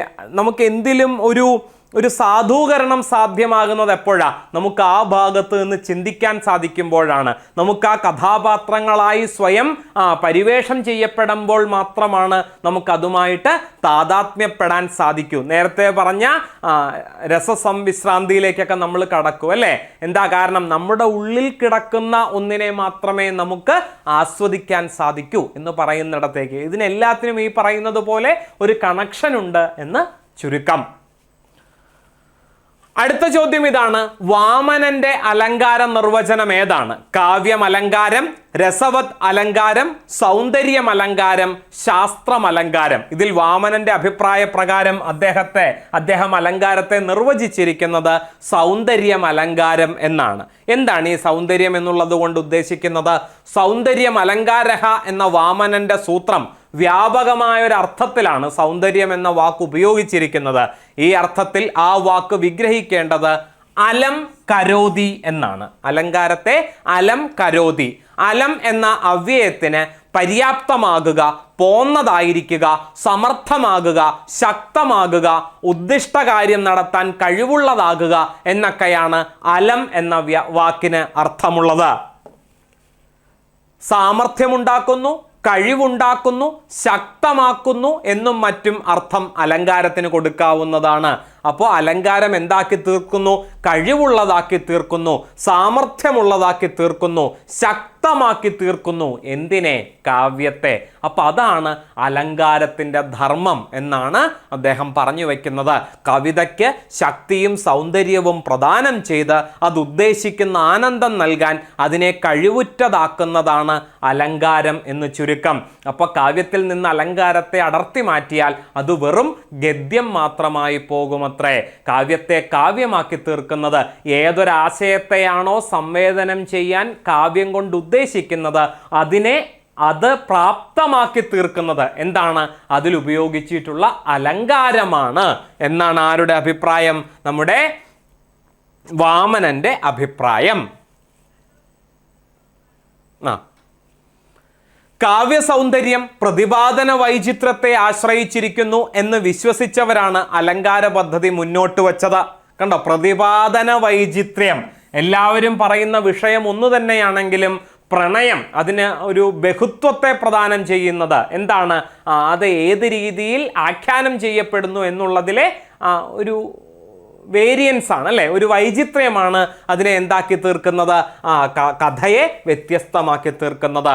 ഭാമഹൻ, ഉദ്ഭടൻ, രുദ്രടൻ എന്നിവരാണ് ഈ പദ്ധതിയെ സിദ്ധാന്തമാക്കി മാറ്റിയത്. അലങ്കാരങ്ങളുടെ എണ്ണം പരീക്ഷയിൽ മിക്കവാറും ചോദിക്കാറുള്ളതാണ് കേട്ടോ. ഭാമഹൻ 39 അലങ്കാരങ്ങളെയാണ് അംഗീകരിച്ചിട്ടുള്ളതെങ്കിൽ രുദ്രടനിലേക്ക് എത്തുമ്പോൾ 68 അലങ്കാരങ്ങളാണ് കാണാൻ സാധിക്കുന്നത്. ദണ്ഡിയിലേക്ക് എത്തിയപ്പോഴോ അലങ്കാരങ്ങളുടെ എണ്ണം 35ആയി. അലങ്കാരങ്ങളുടെ എണ്ണത്തിൻ്റെ കാര്യത്തിൽ ഏറ്റവും മുന്നിൽ നിൽക്കുന്നത് അയ്യപ്പ ദീക്ഷിതരാണ് കേട്ടോ. എത്രയാണ്? അയ്യപ്പ ദീക്ഷിതരെ സംബന്ധിച്ചിടത്തോളം അലങ്കാരങ്ങളുടെ എണ്ണം 110 110. അപ്പം ഇങ്ങനെ ഓരോ കാവ്യമീമാംസകരും എത്ര അലങ്കാരങ്ങളെ അംഗീകരിച്ചിട്ടുണ്ട് എന്ന തരത്തിലുള്ള ചോദ്യങ്ങളൊക്കെ നമുക്ക് പ്രതീക്ഷിക്കാവുന്നതാണ്. ആനന്ദവർദ്ധനൻ അലങ്കാരങ്ങൾക്ക് ചില നിർദ്ദേശങ്ങൾ മുന്നോട്ട് വച്ചു. അങ്കിയായ രസത്തിന്റെ പ്രാധാന്യം നിലനിർത്തുന്ന അലങ്കാരങ്ങളാണത്രേ കാവ്യത്തിന് വേണ്ടത്. അവ സന്ദർഭം നോക്കി വേണം പ്രയോഗിക്കാൻ. അസംഖ്യം അലങ്കാരങ്ങൾ ഏകകാലത്തരുത്. അലങ്കാര ബാഹുല്യം കൊണ്ട് രസഹാനി വരാതെ നോക്കണം എന്നിവയാണ് നിർദ്ദേശങ്ങൾ, അല്ലെ? ഒരു അലങ്കാരം ആസ്വദിച്ച് പൂർണ്ണമാകുന്നതിന് മുമ്പ് തന്നെ മറ്റൊരു അലങ്കാരത്തെ മുന്നിൽ കണ്ടുകൊണ്ട് ആദ്യത്തെ അലങ്കാരവും പിന്നീട് അവതരിപ്പിച്ച അലങ്കാരവും ആസ്വദിക്കാൻ കഴിയാതെ വരുന്നൊരു സാഹചര്യം അലങ്കാരങ്ങളുടെ ബാഹുല്യം കൊണ്ടുണ്ടാകാം. അത് രസഹാനി വരുത്തും എന്ന് അഭിപ്രായപ്പെട്ട വ്യക്തിയാണ് ആര്? ആനന്ദവർദ്ധനൻ കേട്ടോ. ഭാഷാഭൂഷണത്തിൽ AR രാജരാജവർമ്മ അലങ്കാരങ്ങളെ സാമ്യോക്തി, അതിശയോക്തി, വാസ്തവോക്തി, ശ്ലേഷോക്തി എന്നിങ്ങനെ 4ആയിട്ട് തിരിക്കുന്നുണ്ട്. സാമ്യകൽപ്പനയും അതിശയോക്തിയും മിക്ക അലങ്കാരങ്ങളിലുമുണ്ട്, അല്ലെ? അതിശയോക്തി, ചൊല്ലുള്ളതിൽ കവിഞ്ഞുള്ളതെല്ലാം അതിശയോക്തിയാം, തെല്ലതിൻ സ്പർശമില്ലാതില്ല അലങ്കാരമൊന്നുമേ എന്നാണ് ഭാഷാഭൂഷണത്തിൽ പറഞ്ഞു വയ്ക്കുന്നത്. പറയുന്നതിലെ വൈചിത്ര്യമാണ് വാസ്തവോക്തികളെ രസകരമാക്കുന്നത്. വൈചിത്ര്യം അലങ്കാരഃ എന്നും പ്രതിബോധിത വിച്ഛതി വിശേഷ അലങ്കാരഃ എന്നും അലങ്കാരത്തെ സവിശേഷമായ രീതിയിൽ കുന്തകൻ രേഖപ്പെടുത്തുന്നു. നമുക്കറിയാം വക്രോക്തിയുടെ ആളാണ്, അല്ലേ? കുന്തകൻ വക്രോക്തിയുടെ ആളാണ്. വക്രമായ ഉക്തി എന്ന് നിർവചിക്കുന്നുണ്ടെങ്കിലും അതിനതീതമായൊരു തലം ആ നിർവചനത്തിൽ ഒതുങ്ങുന്നുണ്ട്. വൈചിത്ര്യം അലങ്കാര ഏറ്റവും വിചിത്രമായ രീതിയിലാണ്, അല്ലെ?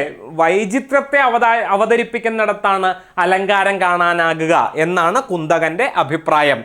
അലങ്കൃതമായതിന് മാത്രമേ കാവ്യത്വം അവകാശപ്പെടാനാകൂ എന്ന കുന്തകമതം വ്യാഖ്യാതാക്കളുടെ അംഗീകാരം നേടുകയുണ്ടായി. അയ്യപ്പ ദീക്ഷിതരിലേക്ക് വരുമ്പോൾ വിചിത്രമായ അലങ്കാര സമീപനം ചിത്രമീമാംസയിൽ കാണുന്നു. ഉപമ എന്നൊരൊറ്റ അലങ്കാരമേ ഉള്ളൂ എന്നാണ്. ഉപമ മാത്രമേ ഒരേ ഒരു അലങ്കാരമായുള്ളൂ. ഇതിൻ്റെ വൈചിത്ര ഭേദങ്ങളാണ് മറ്റ് അലങ്കാരങ്ങളെല്ലാം തന്നെ. അതായത് അയ്യപ്പ ദീക്ഷിതര് എത്ര അലങ്കാരങ്ങളെക്കുറിച്ച് പറഞ്ഞിട്ടുണ്ട്? 110 അലങ്കാരങ്ങളെക്കുറിച്ച് പറയുന്നുണ്ട്. ഇതെല്ലാം തന്നെ എന്താണ്? ഉപമയുടെ ഉൾപ്പിരിവാണ്. ഒരേ ഒരു അലങ്കാരമേ ഉള്ളൂ, അത് ഉപമ. ബാക്കിയുള്ളതെല്ലാം തന്നെ അതിൻ്റെ സബ് ഡിവിഷനുകളാണ് എന്നാണ് ആരുടെ അഭിപ്രായം? അയ്യപ്പ ദീക്ഷിതരുടെ അഭിപ്രായം. അടുത്തത് ശരിയായി ചേർത്തെഴുതിയതേത്? പൗരസ്ത്യ മീമാംസയിലേക്ക് നമ്മൾ കടക്കുകയാണ് കേട്ടോ. ഇന്നത്തെ ക്ലാസ്സിൽ പാശ്ചാത്യവും പൗരസ്ത്യവുമാണ് ചർച്ച ചെയ്യുന്നത്. പാശ്ചാത്യത്തിലേക്ക് വരുമ്പോൾ എഴുത്തുകാരൻ്റെ മരണം, പാഠത്തിൻ്റെ സർവപ്രാമാണ്യം, അബോധ മനസ്സിൻ്റെ ഘടന, ഭാഷയുടേതാണ്, ചിഹ്നശാസ്ത്ര പഠനം. ഇത് പട്ടിക 1-ലും. ദെറീദ, ലെക്കാൻ, ബാർത്ത്, ഉംബർക്കോ എക്കോ, യുങ് എന്നിവർ അടുത്തതിലും നമുക്ക് കാണാൻ സാധിക്കും. കാര്യത്തിലേക്ക് കടക്കുന്നു. എഴുത്തുകാരന്റെ മരണം, ഡെത്ത് ഓഫ് ദി ഓതർ, ആരുമായി ബന്ധപ്പെട്ടതാ? Derrida, Lacan, Barthes, Umberto Eco, യുങ്. ഇതിൽ എഴുത്തുകാരന്റെ മരണം ബാർത്താണ് അല്ലെ. ഡെത്ത് ഓഫ് ദി ഓതർ എന്ന സിദ്ധാന്തം അവതരിപ്പിച്ചത് ആരാണ്? റൊളാങ് ബാർത്താണ്. അപ്പോ A3. പിന്നെ പാഠത്തിന്റെ സർവപ്രാമാണ്യം ഴാക്വസ് ദെറീദയാണ് അല്ലെ. പാഠത്തിന്റെ സർവപ്രാമാണ്യത്തെ കുറിച്ച് പറഞ്ഞത് ഴാക്വസ് ദെറീദയാണ്. അപ്പോ A3 B1. അബോധ മനസ്സിന്റെ ഘടന ഭാഷയുടേതാണ് എന്ന് അഭിപ്രായപ്പെട്ടത് ലെക്കാനാണ്. ലെക്കാൻ. അപ്പോ C2. പിന്നെ ചിഹ്നശാസ്ത്ര പഠനം ആരുടെയാ? ഉംബർട്ടോ എക്കോയുടേതാണ്. യുങ്ങിൻ്റെ അല്ല, മനഃശാസ്ത്ര സമീപനമാണ് കാൾ യുങ്ങിൻ്റേത്. ഉംബർട്ടോ എക്കോയാണ് ചിഹ്നശാസ്ത്ര പഠനത്തിൻ്റെ ആള്. അപ്പം നമുക്ക് എങ്ങനെ പറയാം? A3 B1 C2. നോക്കിക്കേ, A3 B1 A3 B1 C2. അപ്പോൾ ഓപ്ഷൻ എ ആണല്ലേ ശരിയായ ഉത്തരം. ഓപ്ഷൻ എ ആണ് ശരിയായ ഉത്തരമായിട്ട് വരുന്നത്. നമുക്കിതിനെ ഒന്ന് വിശദീകരിക്കാം. ആദ്യം ഴാക്വസ് ദെറീദ. ദെറീദ എന്താ പറഞ്ഞിരിക്കുന്നത്? അപനിർമ്മാണവാദം അല്ലെ. അപനിർമ്മാണവാദം എന്ന് പറയുന്നതും ഒരു ചിഹ്നശാസ്ത്ര രീതി തന്നെയാണ് കേട്ടോ. നമ്മൾ ഉംബർട്ടോ എക്കോയിലേക്ക് വരുമ്പോഴാണ് ഇതിനെ കൂടുതലായിട്ടും വിശകലനം ചെയ്യുന്നതെങ്കിലും അപനിർമ്മാണത്തിന്റെ ആളാണ് ആര്? ഴാക്വസ് ദെറീദ. അപനിർമ്മാണവാദം അദ്ദേഹത്തിന്റെ നിരവധി ഉപന്യാസങ്ങളിൽ, ദെറീദയുടെ നിരവധി ഉപന്യാസങ്ങളിൽ ചർച്ച ചെയ്യുകയും അവ തത്വജ്ഞാനത്തിന്റെ പശ്ചാത്തലത്തെ വികസിപ്പിക്കുകയും ചെയ്തിട്ടുണ്ട്. സാഹിത്യകൃതിയെ വായിക്കാനും അപഗ്രഥിക്കാനും ഉപയോഗിക്കുന്ന ഒരു ഘടനാവാദാനന്തര സംജ്ഞയാണ് അപനിർമ്മാണം അല്ലെ. തച്ചുടച്ച് പുനഃസൃഷ്ടിക്കുക എന്നുള്ളൊരു സങ്കല്പം. നോക്കിക്കേ, ദെറീദയുടെ സംരചനാ നിയമത്തിൽ നിന്നും ഉദ്ഭവിച്ച സാഹിത്യ തത്വമാണിത്. പക്ഷേ ഇതിന്റെ തുടക്കം നമുക്ക് കാണാൻ സാധിക്കുന്നത് സൊസ്യൂറിന്റെ ഭാഷാശാസ്ത്രത്തിലാണ്. അത് മറ്റൊരു അവസരത്തിൽ പറയാം. നിശ്ചിത വ്യവസ്ഥകളില്ലാത്ത വ്യത്യാസങ്ങളുടെ സമ്പ്രദായമാണ് എന്ന സൊസ്യൂറിന്റെ അർത്ഥബന്ധത്തെ സംബന്ധിച്ച ഭാഷാ തത്വചിന്തയിൽ അധിഷ്ഠിതമാണ് സത്യത്തിൽ ദെറീദയുടെ അപനിർമ്മാണം. പാഠത്തിന്റെ അപനിർമ്മാണപരമായ വായനയിലൂടെ മനുഷ്യചിന്തയ്ക്ക് പരിചിതമായ എല്ലാ ശീലങ്ങളുടെയും സാധ്യതകൾ ദെറീദ തകിടം മറിക്കുകയാണ് ചെയ്തത്. അപനിർമ്മാണം കൃതിക്ക് ഏകീകൃത സത്തയുണ്ടെന്ന് തന്നെ ചിന്തിക്കുന്നില്ല. പാഠത്തെക്കുറിച്ചുള്ള ചിന്തകളിലൂടെ ബാർത്ത് ദെറീദയ്ക്ക് മുൻപേ അപനിർമ്മാണ ചിന്തയ്ക്ക് വേണ്ടിയുള്ള വിത്ത് പാകുകയാണ് ചെയ്തത് അല്ലേ. റൊളാങ് ബാർത്ത് എന്ത് ചെയ്തിട്ടുണ്ട്? ഒരു രചന, ഒരു എഴുത്തുകാരൻ ഒരു കൃതി രചിക്കുന്നതിലൂടെ ആ എഴുത്തുകാരൻ മരിക്കുകയാണ്. ആ എഴുത്തുകാരൻ എന്തുദ്ദേശിച്ചുകൊണ്ടാണ് ആ രചന നടത്തിയത് എന്നുള്ളത് പിന്നീട് അപ്രധാനമാണ്. വായനക്കാരൻ്റെ താല്പര്യത്തിനനുസരിച്ച് അതിനെ എങ്ങനെ വേണമെങ്കിലും വ്യാഖ്യാനിക്കാം എന്നുള്ളതാണ് ശരിക്കും ഡെത്ത് ഓഫ് ദി ഓതർ അല്ലെങ്കിൽ ഗ്രന്ഥകാരൻ്റെ മരണം കൊണ്ട് ഉദ്ദേശിക്കുന്നത്. അതിൻ്റെ തന്നെ ഒരു വകഭേദമാണ് നമുക്ക് പിന്നീട് ആരിൽ കാണാൻ സാധിക്കുന്നത്? ദെറീദയുടെ അപനിർമ്മാണവാദത്തിൽ കാണാൻ സാധിക്കുന്നത്. അപനിർമ്മാണമാണ് അല്ലേ, ഡീകൺസ്ട്രക്ഷൻ ആണ്. അപ്പോൾ ഈ പറയുന്നത് പോലെ പൊളിച്ച് അല്ലെ ഉടച്ചു വാർക്കാനുള്ള സ്വാതന്ത്ര്യം ആർക്കുണ്ട്? വായനക്കാർക്കുണ്ട്. എഴുത്തുകാരൻ എഴുതി കഴിയുന്നതോടുകൂടി അതിൻ്റെ മീതെയുള്ള എല്ലാ അവകാശങ്ങളും പിന്നെ ആർക്കാണുള്ളത്? വായനക്കാരനാണുള്ളത്. അപ്പോൾ എഴുത്തുകാരൻ ഒരിക്കലും പറയാൻ അവകാശമില്ല ഞാനത് അങ്ങനെ ഉദ്ദേശിച്ചിട്ടേ ഇല്ല, അല്ലേ? ഒരു വായനക്കാരൻ്റെ വ്യാഖ്യാനം കേട്ടുകൊണ്ട് എഴുത്തുകാരൻ പറയുകയാണ് ഞാൻ അങ്ങനെ ഉദ്ദേശിച്ചിട്ടേ ഇല്ല. അത് വായനക്കാരൻ്റെ കുഴപ്പമല്ല. വായനക്കാരൻ അവൻ്റെ ഇഷ്ടത്തിനും താല്പര്യത്തിനും അനുസരിച്ച് ഒരു കൃതിയെ വ്യാഖ്യാനിക്കാനുള്ള അവകാശമുണ്ട്. ഇതിനോട് തീരെ യോജിക്കാത്തവരെ നമുക്ക് കാണാൻ സാധിക്കും. ബാലചന്ദ്രൻ ചുള്ളിക്കാട്, അല്ലേ? ബാലചന്ദ്രൻ ചുള്ളിക്കാടിൻ്റെ ഒരു കവിത വ്യത്യസ്തമായ രീതിയിൽ ക്ലാസ് എടുക്കപ്പെട്ടു എന്ന ഒറ്റ കാരണം കൊണ്ട് ഇനി സർവകലാശാലകളിൽ മേലാൽ തൻ്റെ കാവ്യങ്ങൾ പഠിപ്പിക്കരുത് എന്ന ഒരു വാദഗതി മുന്നോട്ട് വച്ചയാളാണ് ബാലചന്ദ്രൻ ചുള്ളിക്കാട്. അതേസമയം നമുക്ക് കാണാം ഗോവർദ്ധനൻ്റെ യാത്രകൾ, നമ്മുടെ ആനന്ദിൻ്റെ ഗോവർദ്ധൻ്റെ യാത്രകളിലേക്ക് കടക്കുമ്പോൾ നമുക്ക് എന്താ കാണാൻ സാധിക്കുന്നത്? എഴുത്തുകാരൻ്റെ എല്ലാവിധ കെട്ടുപാടുകളും ഉപേക്ഷിച്ചുകൊണ്ട് തന്നിഷ്ടപ്രകാരം ഇറങ്ങി നടക്കുന്ന ഒരുപിടി കഥാപാത്രങ്ങളെ ആനന്ദിൻ്റെ ഗോവർദ്ധൻ്റെ യാത്രകളിൽ നമുക്ക് കാണാൻ സാധിക്കുന്നു. ഇതൊക്കെ ഒരു തരത്തിൽ എന്താണ്? അപനിർമ്മാണ രീതിയാണ്, അല്ലെങ്കിൽ എഴുത്തുകാരൻ്റെ മരണമാണ് ഇവിടെ സംഭവിച്ചിട്ടുള്ളത്. രചയിതാവ് എന്ന വ്യക്തിക്ക് പകരം ഭാഷയെ സങ്കല്പിക്കണമെന്ന് ആദ്യം ചൂണ്ടിക്കാണിച്ചത്, അല്ലെ? രചയിതാവിനല്ല പ്രാധാന്യം, വ്യാഖ്യാതാവിനാണ് പ്രാധാന്യം. എവിടെ? ഡെത്ത് ഓഫ് ദി ഓതറിലാണെങ്കിലും അപനിർമ്മാണവാദത്തിലാണെങ്കിലും. അതേസമയം മല്ലാർമയിലേക്ക് എത്തുമ്പോൾ എന്തിനാ പ്രാധാന്യം കൊടുക്കുന്നേ? ഭാഷ, കേട്ടോ. എഴുത്തുകാരൻ ഉപയോഗിച്ചിരിക്കുന്ന ഭാഷയ്ക്കാണ് പ്രാധാന്യം കൊടുക്കേണ്ടത് എന്ന് അഭിപ്രായപ്പെട്ട ചിന്തകൻ മല്ലാർമയാണ്.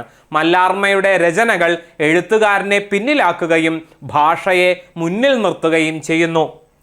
ഗ്രാമ്യമായ ഭാഷയെക്കുറിച്ച് വേഡ്സ്വർത്ത് ചിന്തിച്ചതൊക്കെ, അല്ലേ, ഇതിനോട് ചേർത്ത് നമുക്ക് വായിക്കാവുന്നതാണ്. എഴുത്തുകാരൻ ഉപയോഗിക്കുന്ന ഭാഷാരീതിയാണ് ആ എഴുത്തുകാരനെ നിർവചിക്കുന്നത് എന്ന തത്വം മുന്നോട്ട് വച്ചത് മല്ലാർമയാണ്, കേട്ടോ. അടുത്തത് റൊളാങ് ബാർത്ത്. നേരത്തെ സൂചിപ്പിച്ചതുപോലെ ഇതിൻ്റെ അലയൊലികൾ, അല്ലെ, ദെറീദയും ബാർത്തും ഇവരുടെ ഡെത്ത് ഓഫ് ദി ഓതർ ആണെങ്കിലും അതുപോലെ അപനിർമ്മാണമാണെങ്കിലും എവിടെയൊക്കെയോ ഇന്റർസെക്റ്റ് ചെയ്യുന്നുണ്ട്, അല്ലെ? എവിടെയൊക്കെയോ കൂട്ടിമുട്ടുന്നത് നമുക്ക് കാണാൻ സാധിക്കും. റൊളാങ് ബാർത്ത് രചയിതാവിൻ്റെ മരണം എന്ന പ്രബന്ധത്തിലൂടെ മുന്നോട്ട് വയ്ക്കുന്ന വായനയുടെ വിപുലീകരണമാണ് മറ്റൊരു രീതിയിൽ ദെറീദ അപനിർമ്മാണത്തിലൂടെ മുന്നോട്ട് വയ്ക്കുന്നത്.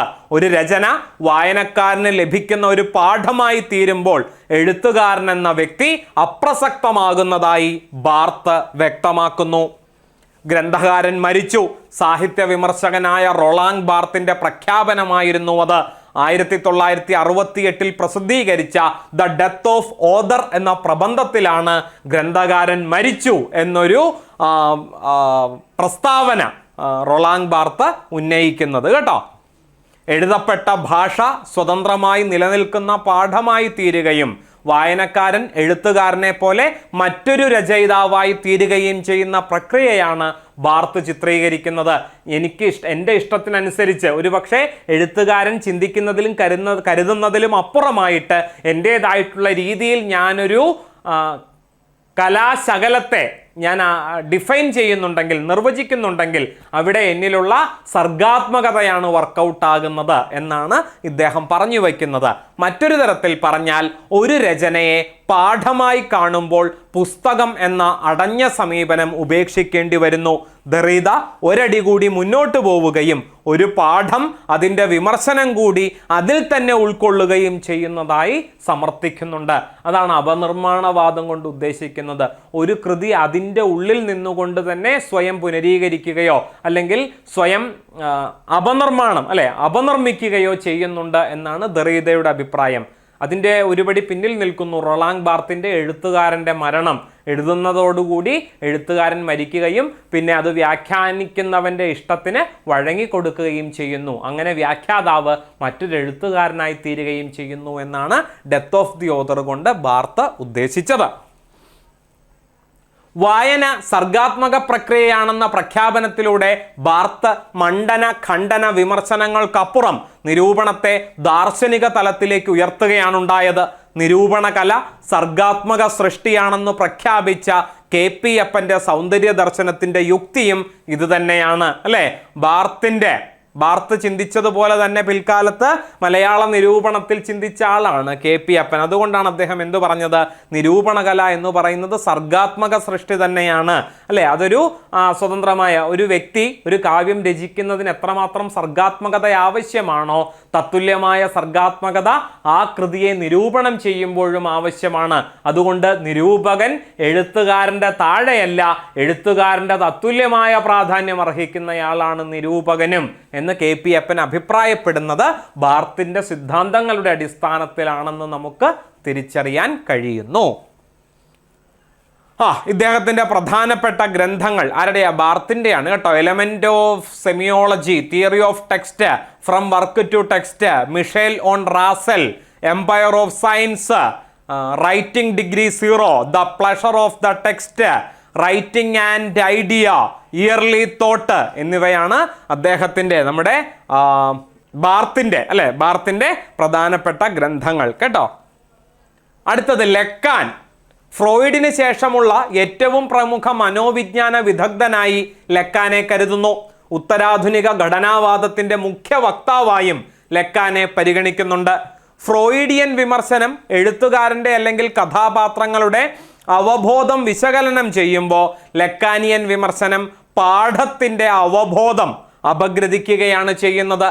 ലക്കാൻ പറയുന്നത് ഫ്രോയിഡിൻ്റെ അടിസ്ഥാനപരമായ ഉൾക്കാഴ്ച ഉപബോധ മനസ്സിൻ്റെ അസ്തിത്വത്തെ പറ്റിയായിരുന്നില്ല, മറിച്ച് ഉപബോധ മനസ്സിൻ്റെ ഘടനയിലായിരുന്നു എന്നാണ്. ഇനി ചിഹ്നശാസ്ത്രജ്ഞനായ ഉംബർട്ടോ എക്കോയിലേക്ക് വരുമ്പോൾ അദ്ദേഹത്തിൻ്റെ ഏറ്റവും പ്രസിദ്ധമായ കൃതി the name of the rose ആണ്. അതുപോലെ numero 0, the island of the day before എന്നിവയും അദ്ദേഹത്തിൻ്റെ പ്രസിദ്ധമായ കൃതികളിൽ ചിലതാണ്. അപ്പോൾ ന്യൂമറോ 0 അല്ലേ, അതാരുടെയാ? ഉംബർട്ടോ എക്കോയുടെയാണ്. അതേസമയം ഇങ്ങോട്ട് വരുമ്പോൾ റൈറ്റിംഗ് ഡിഗ്രി 0 എന്ന കൃതി എഴുതിയത് ആരാ? ബാർത്താണ് കേട്ടോ, മാറിപ്പോകരുതേ. റൈറ്റിംഗ് ഡിഗ്രി 0 ബാർത്തിൻ്റെയും അതുപോലെ ന്യൂമറോ 0 എഴുതിയത് ഉംബർട്ടോ എക്കോയുമാണ്. പ്രശസ്ത നോവലിന് പുറമെ വൈജ്ഞാനിക സാഹിത്യത്തിനും എക്കോ വലിയ സംഭാവനകൾ നൽകി. അതാണ് നമുക്കിവിടെ അറിയേണ്ടത്. സാഹിത്യ വിമർശനവും സാമൂഹിക ശാസ്ത്രവും ചിഹ്നശാസ്ത്രവും സംസ്കാരവും എല്ലാം എക്കോയുടെ പഠന വിഷയങ്ങളായി. ഇറ്റാലിയൻ നോവലിസ്റ്റും സാഹിത്യ വിമർശകനുമായ ഉംബർട്ടോ എക്കോ ലോകത്തിലെ മികച്ച സംജ്ഞാമീമാംസകരിൽ ഒരാളായി വിശേഷിപ്പിക്കപ്പെടുന്നത് മനുഷ്യ ജീവിതത്തിൽ ചിഹ്നങ്ങൾ വഹിക്കുന്ന പങ്കിനെക്കുറിച്ചുള്ള അദ്ദേഹത്തിൻ്റെ ദാർശനിക ചിന്തകളിലൂടെയാണ്. സൗന്ദര്യശാസ്ത്രപരമായ ഗവേഷണത്തിൽ വ്യാപൃതനായ അദ്ദേഹത്തിൻ്റെ ദ ഓപ്പൺ വർക്ക് എന്ന കൃതി വായനാ ശ്രദ്ധ നേടി. Semiotics and philosophy of language, A theory of semiotics എന്നിവയും ഈ ചിഹ്നശാസ്ത്രപരമായ വിഷയത്തിൽ ഉംബർട്ടോ എക്കോയുടെ പ്രശസ്തമായ സംഭാവനകളാണ്. യുങ് മനഃശാസ്ത്ര വിശകലനം, ഈ കാൾ യുങ്ങിന്റെ വിശകലന രീതിയാണ് പിൽക്കാലത്ത് ആദ്യ പ്രരൂപങ്ങളിലൂടെയും മറ്റും ലീലാവതി ടീച്ചറും MN വിജയനും അടക്കമുള്ളവർ മലയാള സാഹിത്യത്തിൽ പിന്തുടർന്നത്. വിശകലന മനഃശാസ്ത്രത്തിന്റെ അഥവാ അനാലിറ്റിക്കൽ സൈക്കോളജിയുടെ പിതാവ് എന്നറിയപ്പെടുന്ന കാൾ യുങ് സിഗ്മണ്ട് ഫ്രോയിഡിന് ശേഷം ലോകത്ത് ഏറ്റവും പ്രശസ്തനായ മനഃശാസ്ത്രജ്ഞനാണ്. മനുഷ്യ മനസ്സിന്റെ ഘടനയ്ക്ക് 3 ഭാഗങ്ങളുണ്ട് എന്നുള്ളതാണ് യുങ്ങിന്റെ സിദ്ധാന്തം. അത് ഏതൊക്കെയാ? അഹം, വൈയക്തിക ബോധം, സഞ്ചിതാബോധം എന്നിവയാണ്. ബോധ മനസ്സാണ് അഹം. ഓർമ്മകളും അടിച്ചമർത്തപ്പെട്ട വികാരങ്ങളും അടിഞ്ഞുകൂടിക്കിടക്കുന്ന അബോധ മനസ്സാണ് വൈയക്തികതാബോധം. മനുഷ്യന് പൊതുവായിട്ടുള്ളതാണ് സഞ്ചിതാബോധം. ഇതെല്ലാ മനുഷ്യരിലും ഉണ്ടാകും. കാൾ യുങ്ങിന്റെ പ്രസിദ്ധമായ കൃതിയാണ് സൈക്കോളജി ഓഫ് ഡിമെൻഷ്യ പാരഡോക്സ്, സ്മൃതിനാശത്തിൻ്റെ മനഃശാസ്ത്രം എന്ന് അതിൻ്റെ പരിഭാഷ. അടുത്ത ചോദ്യം ഇതാണ്: poetry is the spontaneous overflow of powerful emotions എന്ന് അഭിപ്രായപ്പെട്ടത് അറിയാത്തവരായിട്ട് ആരും ഉണ്ടാവില്ല. വില്യം വേഡ്സ്വർത്തിന്റെ പോയട്രിക്ക് കൊടുത്തിരിക്കുന്ന ഏറ്റവും പ്രസിദ്ധമായ നിർവചനമാണ്. ഒരുപക്ഷെ ഓപ്ഷൻ ഒന്നും ഇല്ലെങ്കിൽ പോലും നമുക്ക് ഉത്തരത്തിലേക്ക് എത്തിച്ചേരാൻ സാധിക്കും. ഇത്തരത്തിൽ വളരെ എളുപ്പമായ ചോദ്യങ്ങളും പാശ്ചാത്യ സാഹിത്യത്തിൽ നിന്ന് നമ്മുടെ പരീക്ഷയ്ക്ക് ചോദിച്ചിട്ടുണ്ട് കേട്ടോ. എന്താണ് ആ മുഴുവൻ നിർവചനം? Poetry is the spontaneous overflow of powerful feelings. It takes its origin from emotion recollected in tranquillity എന്നാണ് പോയട്രിയെ വില്യം വേഡ്സ്വർത്ത് നിർവചിച്ചിട്ടുള്ളത്. ഇംഗ്ലീഷ് സാഹിത്യത്തിൽ കാൽപ്പനിക കാലഘട്ടത്തിന് തുടക്കം കുറിച്ച കവിയാണ് വില്യം വേഡ്സ്വർത്ത്. ഭാവാത്മകമായ കവിത ആവിഷ്കരിക്കുന്നതിൽ വേഡ്സ്വർത്ത് വിജയിച്ചു. ദ പ്രല്യൂഡാണ് അദ്ദേഹത്തിൻ്റെ ഏറ്റവും ശ്രേഷ്ഠമായ കൃതിയായി വിലയിരുത്തുന്നത്. ഇത് ആത്മകഥാംശമുള്ള കവിതയാണ് ദ പ്രല്യൂഡ്. ചോദിക്കാൻ സാധ്യതയുണ്ട് കേട്ടോ. 1793 അദ്ദേഹത്തിൻ്റെ കവിതാശേഖരം പ്രസിദ്ധീകരിച്ചു. അതേ വർഷം വേഡ്സ്വർത്ത് സാമുവൽ ടൈലർ കോളറിഡ്ജിനെ കണ്ടുമുട്ടുന്നു. ആ സൗഹൃദമാണ് ഇംഗ്ലീഷ് സാഹിത്യത്തിലെ പുതിയൊരു കാലഘട്ടത്തിന് അഥവാ കാൽപ്പനിക ഘട്ടത്തിന് തുടക്കം കുറിച്ചത്. പ്രശാന്തതയിൽ അനുസ്മൃതമാകുന്ന ശക്തിയേറിയ വികാരങ്ങളുടെ ബഹിർഗമനമാണ് കവിതയെന്നും അത് സമസ്ത വിജ്ഞാനത്തിൻ്റെയും സാരനിശ്വാസവും ചൈതന്യവുമാണെന്നാണ് വിഖ്യാത കവി വില്യം വേഡ്സ്വർത്ത് കവിതയെ വ്യാഖ്യാനിച്ചത്. അല്ലേ, poetry is the spontaneous overflow of powerful emotions അല്ലെങ്കിൽ feelings. It recollected it takes its origin from emotion recollected in tranquillity എന്നുള്ളതിൻ്റെ പരിഭാഷയാണ് ഇവിടെ കൊടുത്തിട്ടുള്ളത്. വികാരത്തെ ഏറ്റവും ശ്രുതിമധുരമായ ഭാഷയിൽ ആവിഷ്കരിക്കുന്ന സംഗീതാത്മകമായ ചിന്തയാണ് കവിത എന്ന് പറഞ്ഞത് വില്യം വേഡ്സ്വർത്ത് അല്ല. സമാനതയുണ്ട് കേട്ടോ. പക്ഷെ ഇത് പറഞ്ഞത് PB ഷെല്ലിയാണ് ഇങ്ങനൊരു അഭിപ്രായം ഉന്നയിച്ചിട്ടുള്ളത്. വികാരത്തെ ഏറ്റവും ശ്രുതിമധുരമായ ഭാഷയിൽ ആവിഷ്കരിക്കുന്ന സംഗീതാത്മകമായ ചിന്തയാണ് കവിത. അല്ലെ, മലയാളത്തിലേക്ക് ആധുനികതയിലേക്കോ ഉത്തരാധുനികതയിലേക്കോ കടന്നു വരുമ്പോൾ കവിതയിൽ നിന്നും ഈ പറയുന്ന സംഗീതാത്മകത എന്ന അംശത്തെ നമ്മൾ മാറ്റി നിർത്തുന്നുണ്ട്. അതിനെക്കുറിച്ചുള്ള ചർച്ച പിന്നീടാകാം.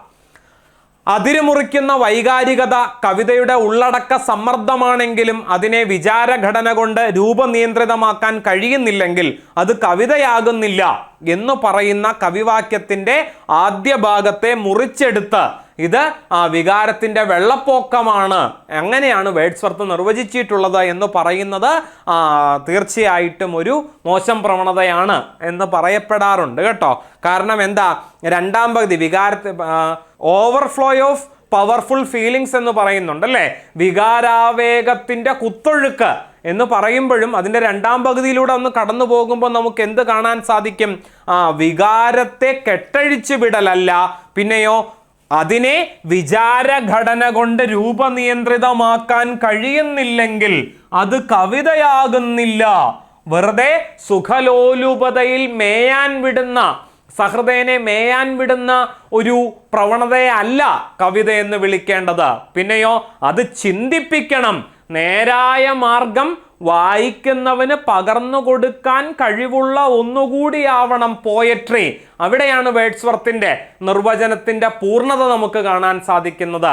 വികാരാവേഗത്തിൻ്റെ കുത്തൊഴുക്കാണെങ്കിലും ആ കുത്തൊഴുകി പോകുന്ന വികാരങ്ങളെ അണകെട്ടി തടഞ്ഞു നിർത്തി യുക്തിപൂർവം ചിന്തിപ്പിക്കാനായിട്ടൊരു സഹൃദയനെ പ്രേരിപ്പിക്കുന്നതായിരിക്കണം കവിത എന്ന് പറയുന്നിടത്താണ് വേഡ്സ്വർത്തിൻ്റെ കാവ്യനിർവചനം പൂർണ്ണമാകുന്നത്. പക്ഷെ ആദ്യ പകുതിയെ നിർവചിച്ചുകൊണ്ട് അതൊരു രസം കണ്ടെത്താനാണ് പലപ്പോഴും ശ്രമിക്കാറുള്ളത്. അതിനതീതമായിട്ട് അതിൻ്റെ പ്രധാനപ്പെട്ട രണ്ടാം പകുതി നമ്മൾ കാണാതെ പോകരുത്. സാമുവൽ ടൈലർ കോളറിഡ്ജിൻ്റെ അഭിപ്രായം, അവിശ്വാസത്തിന്റെ അവധിയെടുക്കൽ, പരീക്ഷയ്ക്ക് അങ്ങനെ തന്നെ ചോദിച്ചിട്ടുള്ളതാണ് കേട്ടോ. സസ്പെൻഷൻ ഓഫ് ഡിസ്ബിലീഫ് ആരുടെ സങ്കല്പമാണ്? സാമുവൽ ടൈലർ കോളറിഡ്ജിന്റെ പ്രയോഗമാണ് കേട്ടോ. സാഹിത്യ ചിന്തയിൽ ഏറെ പ്രചാരം കിട്ടിയ പല പ്രയോഗങ്ങളും പദങ്ങളും കോളറിഡ്ജിന്റെ കണ്ടെത്തലുകളിലുണ്ട്. കോളറിഡ്ജിന്റെ പ്രധാനപ്പെട്ട കൃതികൾ ഏതൊക്കെയാ? Lectures on Shakespeare and others, Biographia Literaria, പരീക്ഷയ്ക്ക് ആവർത്തിച്ച് ചോദിച്ചിട്ടുള്ളത്. ബയോഗ്രാഫിയ ലിറ്ററേറിയ എന്ന ഗ്രന്ഥം രചിച്ചത് വേഡ്സ്വർത്ത് അല്ല കേട്ടോ, കോളറിഡ്ജ് ആണ്. The friend, table talks, letters, aids and reflections, പിന്നെ confession of an inquiring spirit, Anima poet, sibylline അല്ല സബ്ലൈൻ ആണ് കേട്ടോ, സബ്ലൈൻ ലീവ്സ്. ഇവയിൽ ഷേക്സ്പിയറിനെ കുറിച്ച് രചിച്ച പ്രഭാഷണ ലേഖനങ്ങളിലും ബയോഗ്രാഫിയ ലിറ്ററേറിയ എന്ന ഗ്രന്ഥത്തിലുമാണ് കോളറിഡ്ജ് പ്രധാന വിമർശന സിദ്ധാന്തങ്ങളൊക്കെ തന്നെയും അവതരിപ്പിച്ചിട്ടുള്ളത്. ഭാവന രണ്ട് തരത്തിലുണ്ട് എന്നാണ് കോളറിഡ്ജിന്റെ അഭിപ്രായം. പ്രാഥമിക ഭാവനയും ദ്വിതീയ ഭാവനയും. എന്താണ് പ്രാഥമിക ഭാവന? ഇന്ദ്രിയങ്ങളിൽ കൂടിയുള്ള വസ്തു സ്വഭാവബോധത്തിൻ്റെ ജീവത്തായ സിദ്ധിയും പ്രധാന പ്രതിനിധിയുമാണ് പ്രാഥമിക ഭാവന. ശക്തിയിലും പ്രവർത്തന രീതിയിലും വ്യത്യാസം കാണിക്കുന്ന ദ്വിതീയ ഭാവന പ്രകൃതിയെ അതിൻ്റെ ഹിതത്തിനനുസരിച്ച് മാറ്റിക്കളയുന്നു. വസ്തു സ്വഭാവബോധത്തിൻ്റെ ജീവത്തായ സിദ്ധിയാണ് എന്ത്? പ്രാഥമിക ഭാവന. ഒരു വസ്തുവിനെ അതിൻ്റെ സാമാന്യമായ ചുറ്റുപാടിൽ നിന്നുകൊണ്ട് അതിനെ നിർവചിക്കാൻ സാധിക്കുന്നത് പ്രാഥമിക ഭാവനയും പ്രകൃതിയെ അതിൻ്റെ ഹിതത്തിനനുസരിച്ച് മാറ്റിക്കളയാനായിട്ട് അല്ലെ മറ്റൊരു തരത്തിൽ നമ്മുടെ കുന്തകന്റെ വക്രോക്തിയൊക്കെ ഇതിനോട് ചേർത്ത് ചിന്തിക്കാവുന്നതാണ്. അങ്ങനെ സാധ്യമാകുന്നത് ദ്വിതീയ ഭാവനയുടെ പ്രവർത്തന ഫലമായിട്ടാണ് എന്ന് സിദ്ധാന്തിച്ച വ്യക്തി കൂടിയാണ് ആര്? കോളറിഡ്ജ് കേട്ടോ. നൂതനമായി ഒന്ന് നിർമ്മിക്കാൻ വേണ്ടി, ആദർശരൂപം നൽകാനും ഏകീകരിക്കാനും വേണ്ടി തീവ്രയത്നം നടത്തുന്ന ഈ ഭാവന എല്ലാറ്റിനെയും ലയിപ്പിക്കുകയും ഉടയ്ക്കുകയും ഉരുക്കുകയും ചെയ്യുന്നു. ഈ ഏകീകരണ ശക്തിയെ മുൻനിർത്തിക്കൊണ്ടാണ് ദ്വിതീയ ഭാവനയെ എസംപ്ലാസ്റ്റിക് ഇമാജിനേഷൻ, കണ്ടോ ഇത്തരത്തിലുള്ള പദങ്ങൾ, ധാരാളമായിട്ടുള്ള പദപ്രയോഗങ്ങൾ കോളറിഡ്ജിൽ നമുക്ക് കാണാൻ സാധിക്കും കേട്ടോ. എസംപ്ലാസ്റ്റിക് ഇമാജിനേഷൻ എന്നൊരു പുതിയ പദം കോളറിഡ്ജ് ഉപയോഗിക്കുന്നുണ്ട്.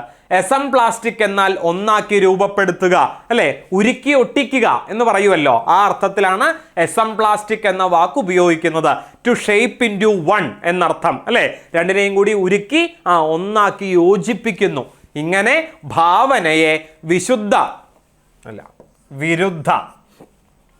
വിരുദ്ധ ശക്തികളുടെ തുലനാവസ്ഥയും ഭിന്നിച്ചു നിൽക്കുന്ന ഭാവനകളുടെ വ്യഞ്ജനവും സൃഷ്ടിക്കുന്ന ഒന്നാണെന്ന് സൂചിപ്പിച്ചുകൊണ്ട് കവിഭാവനയ്ക്ക് മനഃശാസ്ത്രപരമായ വ്യാഖ്യാനം കോളറിഡ്ജ് നൽകുകയുണ്ടായി. ആംഗല വിമർശനത്തിന് കോളറിഡ്ജ് നൽകിയ ഏറ്റവും വലിയ സംഭാവന ഇതാണ് എന്നാണ് എംബ്രാസിന്റെ അഭിപ്രായം. ഗ്രാമീണ ജീവിതത്തിന്റെ നൈസർഗിക സ്വഭാവത്തെ കാവ്യഭാഷയിൽ ബന്ധപ്പെടുത്തിക്കൊണ്ടുള്ള വേഡ്സ്വർത്തിന്റെ ചിന്തയുടെ നേരെയുള്ള ആക്രമണം ബയോഗ്രാഫിയ ലിറ്ററേറിയ എന്ന ഗ്രന്ഥത്തിലെ പ്രധാനപ്പെട്ടൊരു ഭാഗമാണ്. വില്യം വേഡ്സ്വർത്ത് പറയുന്നുണ്ടല്ലോ, ഗ്രാമീണ ഭാഷയാണ് ഏറ്റവും ശുദ്ധമായ ഭാഷ, തനത് ഭാഷ അതാണ്, സംസ്കാരം അല്ലെ സംസ്കരിച്ചിട്ടില്ലാത്ത ഭാഷയായതുകൊണ്ട് തന്നെ അതിനൊരു തനത് സ്വഭാവമുണ്ട് എന്നൊക്കെ നിർവചിച്ച വ്യക്തിയാണ് വില്യം വേഡ്സ്വർത്ത്. പക്ഷേ കഥാപാത്രത്തിന് ഇണങ്ങുന്ന രീതിയിലായിരിക്കണം ഒരു കാവ്യത്തിൽ ഭാഷാപ്രയോഗം നടത്തേണ്ടത് എന്നാണ് കോളറിഡ്ജ് പറയുന്നത്. അങ്ങനെ അത് വില്യം വേഡ്സ്വർത്തിന്റെ ഗ്രാമീണ ഭാഷയോടുള്ള അല്ലെങ്കിൽ ഗ്രാമീണ ഭാഷാ സങ്കല്പത്തോടുള്ള വിമർശനമായി തീരുകയും ചെയ്യുന്നുണ്ട്. നിയോ ക്ലാസിക് കാവ്യശൈലിയുടെ പോരായ്മയെക്കുറിച്ചുള്ള വേഡ്സ്വർത്തിന്റെ അഭിപ്രായത്തോട് കോളറിഡ്ജിന് യോജിപ്പുണ്ട്. പക്ഷേ എന്നാൽ കവിത നൈസർഗിക വികാരങ്ങൾക്ക് വിധേയരായവരുടെ നൈസർഗിക ഭാഷയാണെന്നും കവി ഗ്രാമീണ ജീവിതത്തിന്റെ ലാളിത്യത്തെയാണ് ചിത്രീകരിക്കേണ്ടത് എന്നുമുള്ള വേഡ്സ്വർത്തിന്റെ അഭിപ്രായത്തോട് കോളറിഡ്ജ് യോജിക്കുന്നില്ല.